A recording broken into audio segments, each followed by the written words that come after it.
watering through your door of mine. I know it's too late to say I would've liked to know you. Avec vous, Sylvie, oui, faites la police, parce que vous avez deux garnements mais parce à qu'il côté dit de vous. mademoiselle, c'est vrai. Bon. Moi, je pense que Oui, quand très les actrices ont dit mademoiselle, Oui, je suis c'est vrai. désolé, c'est comme ça. Je sais. 70 ans, je vous en prie, il vous en prie. Aussi. 70 Non, pas moi. ans. Mais non, pas elle. 70 ans, c'est la galerie que vous allez mettre à l'honneur ce matin. Exactement. On reste dans la thématique des 70 ans, Mais les oui, anniversaires. Ce matin, c'est hein. 70 ans. On Non, fête mais les 70 ans. C'est bien Alors, étudié. Tout a commencé dans le Périgord, où Robert Santou crée dans les années 50 un atelier de fabrication de chaises paillées. Et la nouveauté, c'est qu'il installe au sein d'un centre pénitentiaire son atelier destiné à la réinsertion des détenus. En 52, lui, il crée son propre atelier et... on va dire que c'est là que commence vraiment l'histoire de la collaboration entre un fabricant et des designers. Parce qu'il a pour cousin Roger Talon. Roger Talon est un grand designer industriel français. Roger Talon est installé à Paris. Et il permet à Robert Santou de rencontrer de nombreux designers de l'époque, dont Charlotte Perriand, par exemple, qui a, sur le moment, des chantiers à faire à la montagne. Et comme Santou travaille le bois, eh bien voilà, ils font affaire. Et cette maison fait du mobilier avec Charlotte Perriand, entre autres. Donc, pour qu'on comprenne bien, le coup des 70 ans, c'est une galerie, c'est ça, qui fête ses 70 ans. C'est un éditeur de mobilier Voilà.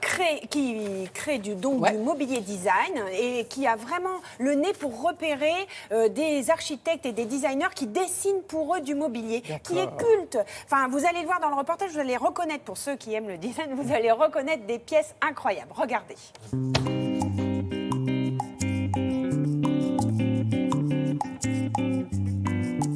Cette exposition retrace les 70 ans de la société. Alors le début de l'histoire, c'est Robert Santou qui, en 1947, crée une entreprise de mobilier, de paillage de chaises dans un centre pénitentiaire créé juste après la guerre. Petit à petit, succès, il décide d'ouvrir son propre atelier et il demande à des designers qui dessinent pour lui du mobilier, des signatures connues, comme par exemple Charlotte Perriand, qui viennent le voir en lui disant qu'ils ont des projets. Roger Talon a eu une vraie grande importance dans le développement de l'entreprise, car il était parisien et tous les contacts, toutes les connexions, c'était Roger Talon qui les apportait. Le regard innovant, c'était Roger Talon qui l'apportait. Et donc, il y a eu cette possibilité pour cette petite entreprise à l'origine dans le Périgord d'avoir une ouverture nationale, une ouverture même internationale, puisque le mobilier se vendait au-delà de la France, grâce au talent, au regard très innovant de Roger Talon. Il y a une deuxième période, c'est-à-dire que le fondateur est parti à la retraite en 1990. Je suis, moi, arrivé dans l'entreprise en 1991. Et donc, l'idée, pour moi, a été de poursuivre ce travail d'éditeur en apportant des talents différents. Alors, des rééditions avec des produits qui étaient dans le catalogue depuis l'origine, des produits tout à fait nouveaux, des jeunes designers, des jeunes créateurs qui venaient de sortir de l'école. C'est une vraie chance d'avoir rencontré Arik Lévy, par exemple, qui commençait tout juste, Christian Bicher, qui lui aussi était dans ses débuts. Voilà, donc l'idée a été de faire une sorte de collage qui permettait de regrouper un petit peu tous les éléments qui font l'univers de la maison.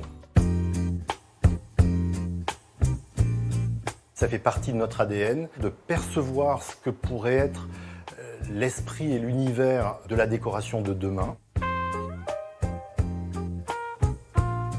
C'est un vrai choix, parfois pas facile, parfois audacieux, de pouvoir mettre en avant des nouveaux designers, des nouvelles marques, des nouveaux talents.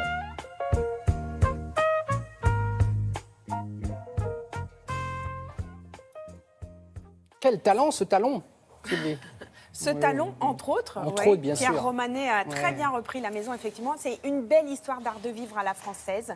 Et vraiment, l'occasion de découvrir du design culte. Donc, allez visiter cette exposition gratuite à Paris, dans le 12e arrondissement. C'est jusqu'au 29 décembre. Et emmenez vos enfants, parce que autant les éduquer aux belles choses. Oui, voilà, c'est bien sûr. ça que je dis. Et l'adresse, évidemment, sera sur notre site internet, bien évidemment.